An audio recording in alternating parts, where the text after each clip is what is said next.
मादा के बारे में कि जो मादा हमने रखी है, हमने जब मादा रखी हुई है 6 से 7 5 से 6 महीने में वो हीट में रहती है, क्रॉस होने के लायक हो जाती है, लेकिन हमने इसको क्रॉस नहीं करवाना। हमने जो क्रॉस कब करवाना है, जब उसका वजन हो। ये नहीं कि 4 महीने बाद या 5वें महीने में वो हीट में आके इसको क्रॉस करना, नहीं। हमने वजन को देखना है, टाइम को नहीं देखना, उसकी उम्र को नहीं देखना। तो वजन में उसका कम से कम वजन 60-65 किलो होना चाहिए जब आप उसको क्रॉस करवाओ। कितना वजन होना चाहिए? 60-65 किलो। और ज्यादा मोटी 80-90 किलो की, 95 किलो की, 100 किलो की पूरी भी नहीं होनी चाहिए, जिसमें ज्यादा चर्बी है, जिसमें ज्यादा चर्बी है वो भी हमने नहीं रखनी, उसका फायदा नहीं है, क्योंकि वो भी कम बच्चों को जन्म देगी, उसमें कई प्रकार की प्रॉब्लमें हो जाती हैं। तो इस चीज का हमें ध्यान रखना है मादा के बारे में। और जब भी हमने मादा को क्रॉस करवाना है, उसकी जो हीट होती है आपने ये ध्यान रखना है कि हर 20-21 दिन में रिपीट हो रही है वो। तो पहली जब हीट आती है तो पहले हीट आने के बाद हमें उसको छोड़ देना है। और हमने एक उसमें फ्लशिंग का एक सिस्टम होता है, वो करना है। फ्लशिंग, तो हमारी फ्लशिंग क्या होती है? फ्लशिंग में क्या होता है कि हमने उस मादा को उसका जो आहार है उसको थोड़ा सा बढ़ा देना। पेपर में आ सकता है कि फ्लशिंग क्या होता है। फ्लशिंग क्या होता है, उसमें ये कहा जाएगा कि आहार को गर्भित करवाने से पहले कुछ दिन पहले हम क्या करेंगे, फ्लशिंग करेंगे, आहार को बढ़ा देना।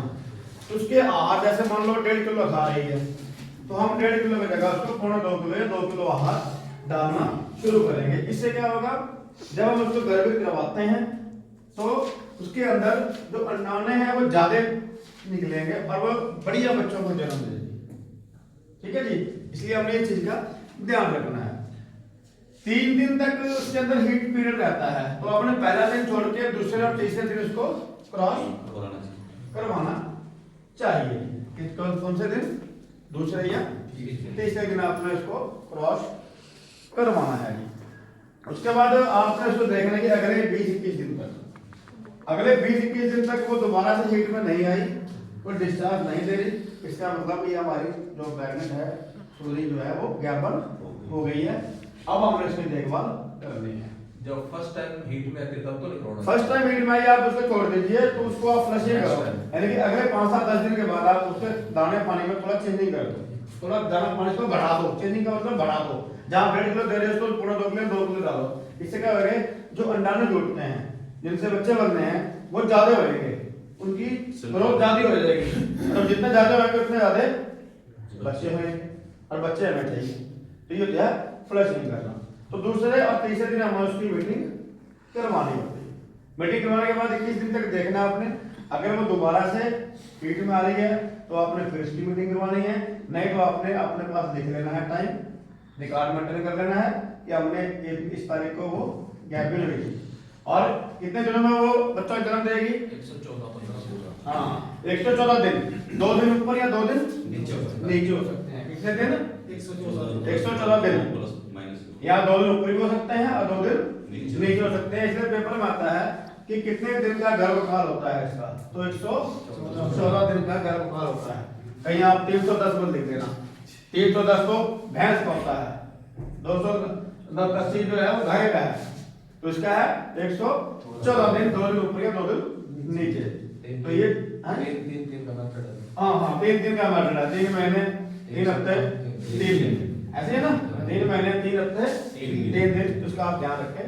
और जब भी वो ब्याने वाली है, ब्याने से पहले आपने उसको एक अलग कमरे में रखना है उसको, जिसको क्या बोलते हैं, फैरोइक पेन। क्या बोलते हैं? फैरोइक पेन। फैरोइक पेन होता है जिसमें उसको रखा जाता है, लेकिन फैरो करना, उसको बच्चे देने से पहले उसको अलग कर देना, उसको बोलते हैं फैरोइक पेन। ठीक है जी, ये पेपर में आ सकता है फैरोइक किसे कहते हैं, बच्चे देने से पहले उसको अलग रखना। जब आप उसको अलग करोगे बच्चे देने से कम 10 दिन पहले, हफ्ते पहले, तो उसमें क्या है, वो अपने आप को रहना सीख लेगी। लेकिन वहां डालने से पहले आपने क्या करना है, हाँ आपने उस फैरोइक पेन की जो कमरा है, जो जगह है जहां पर आपने उसको रखना है, उसको अच्छी तरह सैनिटाइज करना है। क्या करना है? सैनिटाइज करना है। सैनिटाइज किससे करना है आपको बता रहे हैं दवाइयों के बारे में। आप दवाई से उसको सैनिटाइज कर सकते हो, फिर आप उसमें फिनाइल डाल सकते हो, ठीक है ना, इससे आप इसको सैनिटाइज करना है। और जब आप सूर्य को उसमें डालोगे, डालने से पहले सूर्य को क्या करना है? हाँ, उसको भी रगड़ रगड़ के अच्छी तरह नहलाना है और सैनिटाइज करना है, ताकि कोई भी कीटाणु उसके साथ वहां ना जाए, क्योंकि अब अगले 1.5 महीने तक उसने वही रहना है बच्चों के साथ। अगले 1.5 महीने वही बच्चों के साथ रहेगी। तो आपने क्या करना है? उसको भी नहलाकर वहां पर छोड़ना है और वहां पर उसकी देखभाल करनी है। अब जब वो बहने ब्याने से पहले क्या करेगी? आपको पता है वो अपना घोंसला बनाना शुरू कर देगी। घोंसला बनाना शुरू कर देती है। आपने उसकी फीड में जो फाइबर है उसकी मात्रा बढ़ा देनी है 3-4 दिन पहले, ताकि हाँ कब्ज ना हो, डिलीवरी उसकी आसानी से हो सके। इस चीज का आपने ध्यान रखना है। और जब वो ब्याहेगी, ब्याहने से पहले क्या होगा? वही डिस्चार्ज और थनों में दूध आ जाएगा और वो जगह बनानी शुरू कर देगी, यानी कि वो बच्चे को जन्म देने वाली है। तो जब बच्चे को जन्म देगी तो उस समय वहां पर कौन होना चाहिए? जो उसके साथ हाँ, जो बंदा शुरू से उसके पास रहता है, क्योंकि अनजान आदमी को वो अपने पास नहीं आने देगी। जो उसके पास रहता था शुरू से, उसी व्यक्ति ने उसके पास रहना है, दूसरा व्यक्ति उसके पास ना जाए। तो बाकी जिसमें डिलीवरी करते वक्त कोई ज्यादा दिक्कत नहीं है, लेकिन फिर भी आपने वहां रुकना है जैसे जैसे डिलीवरी हो रही है। अब डिलीवरी जब हो रही है वहां मौसम का बहुत सिस्टम होता है। मान लो ठंड के मौसम में डिलीवरी हो रही है, कौन से मौसम में? ठंड के मौसम में। तो देखो बच्चा जब आ रहा है तब तो टेम्परेचर कितना है वहां पे? 40 के आसपास गर्मी है, और बाहर का मौसम कितना है? ठंडा। अब हम भी देखो कोट पहन के चादर लेके बैठे हैं, और जब बच्चा ब्याह रहा है एकदम से गर्मी से ठंडे में आया, उस समय बच्चों को ठंड लग जाती है, निमोनिया हो जाता है और बच्चे मरते हैं। सबसे ज्यादा बच्चे मरते हैं बचपन से, पैदा होने से लेकर जब तक वो दूध पीते हैं, दूध पीने की उम्र तक 25% 30% बच्चे मर जाते हैं हमारी कुछ लापरवाही के कारण। उसमें हमने क्या ध्यान देना है? एक गर्भित में बच्चे के बांधते समय हमने जहां पर मादा रखी हुई है वहां का तापमान भी 35 तक होना चाहिए। इतना 35-36 के आसपास उसका तापमान हो। उसके लिए क्या कर सकते हैं? बिल्कुल, आप यहाँ 100 वाट का बल्ब लगा, यहाँ आजकल बल्ब मिलते हैं, आप वो लगा सकते हो उदाहरण के, या 100 वाट का बल्ब मिलता है, आप वो वहां लगाइए ताकि वहां का तापमान 35-36 तक हो।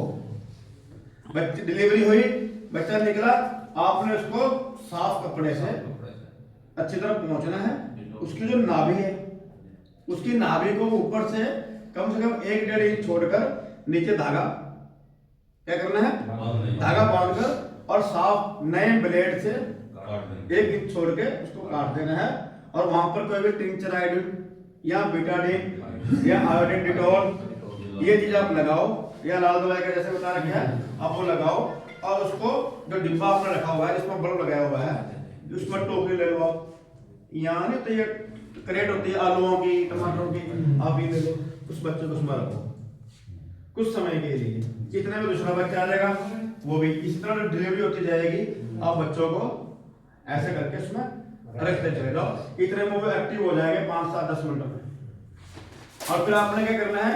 जो मादा के थन है उसकी सफाई करनी है पहले ही, और बच्चों को फिर दूध पर, जो कमजोर है उसको अपने हिसाब से आगे लगा देना, जो ठीक है उसको बीच में, ऐसे नहीं, क्योंकि दूध आगे ज्यादा होता है, पीछे थनों में कम होता है, और आपने उसको दूध को बच्चों को लगाते रहना, इस तरह करना, ठीक है जी। और जब डिलीवरी हो जाती है तो इसके पहचान कैसे है कि डिलीवरी हो गई? जेल डाल देगी। क्या करेगी?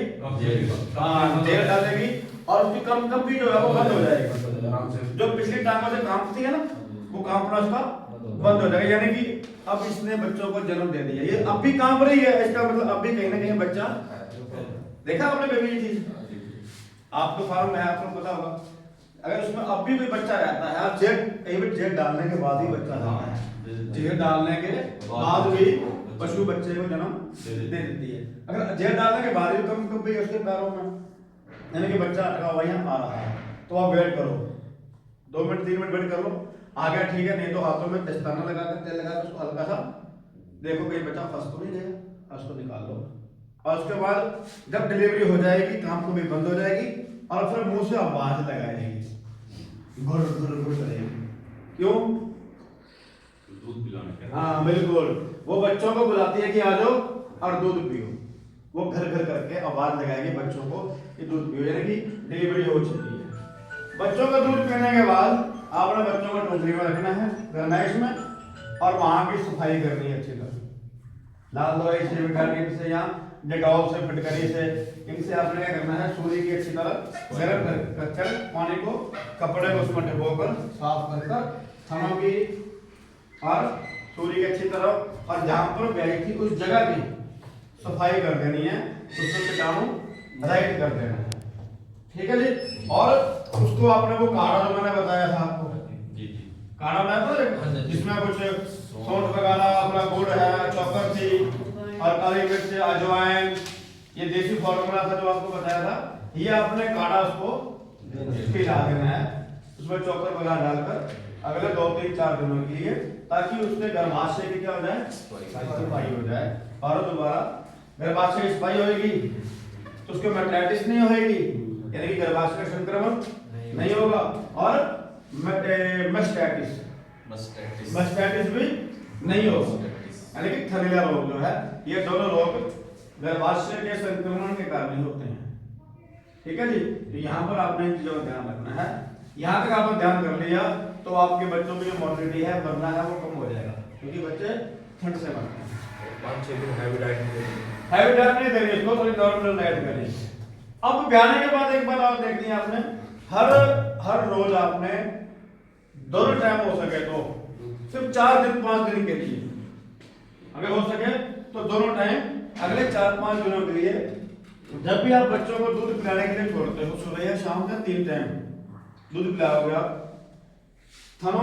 हर थन में धार निकाल कर देख लिया करो, और थनों बाहर लगा के देख लिया करो, ये नरम नहीं है, कहीं में गांठ वगैरह तो नहीं, कहीं ये सख्त तो नहीं हो गई, कहीं ये लाल तो नहीं हो गए, कहीं दूध में पानी तो नहीं आ गया, कहीं दूध में खून तो नहीं आ रहा, कहीं दूध में छिछरे तो नहीं आ रहे, क्योंकि हम गाय भैंस की धार निकालेंगे तो दिखाई देता है कि दूध में छिछरे आ रहे हैं, खून आ रहा है। अब इसमें क्या पता लगता है, इसमें ध्यान ना देने के कारण जो बच्चे हैं वे करते हैं कि इन्फेक्टेड दूध पीते हैं। कौन सा दूध पीते हैं? जो दूध खराब हो चुका है। अब वो खराब दूध बच्चे पिएंगे तो क्या होगा, बीमार और मरेंगे। फिर हम कहते हैं यार बच्चे बहुत मर रहे हैं, वो मरने का कारण एक ये भी है।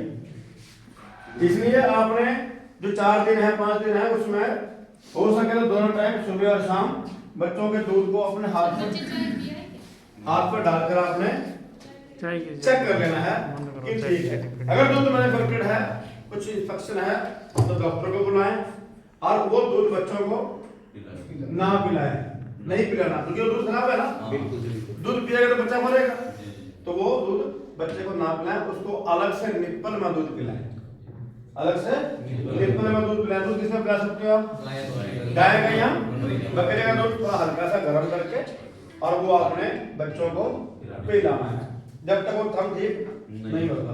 तो यहाँ तक आपने कर लिया ना जी, तो जो हम कहते हैं 30% 25% बच्चों की मौत होती है पहले हफ्ते में। अब 25 का मतलब क्या हो गया, 25% का मतलब आधे बच्चे खत्म हो गए हमारे, आधे खत्म हो गए साहब के, और आधे जो है दूध छोड़ने का खत्म हो जाते हैं। अगर ये ध्यान रख लिया तो हमारा फार्म फेल नहीं होगा, क्योंकि बच्चों की आमदन होगी। तो यहाँ तक आपने इन चीजों का ध्यान रखना है। किसी का कोई सवाल, किसी ने कुछ पूछना हो? हाँ जी, बस समझ में आ गई बात। अगर ये बात आपसे पूछेगा तो आपने बता देना है कि माता कैसे होनी चाहिए, और डिलीवरी के बाद क्या क्या देखभाल हमने करनी है, इन चीजों का आपने ध्यान रखना है। अगर इन चीजों का ध्यान कर लिया तो हमारा फार्म कभी भी फेल नहीं हो सकता, क्योंकि ये चीजें मेन है, और ये चीजें बताई गई हैं कि स्टार्टिंग में ही हफ्ते के अंदर अंदर 25 से 30% बच्चे खत्म हो जाते हैं। यहाँ तक किसी का सवाल?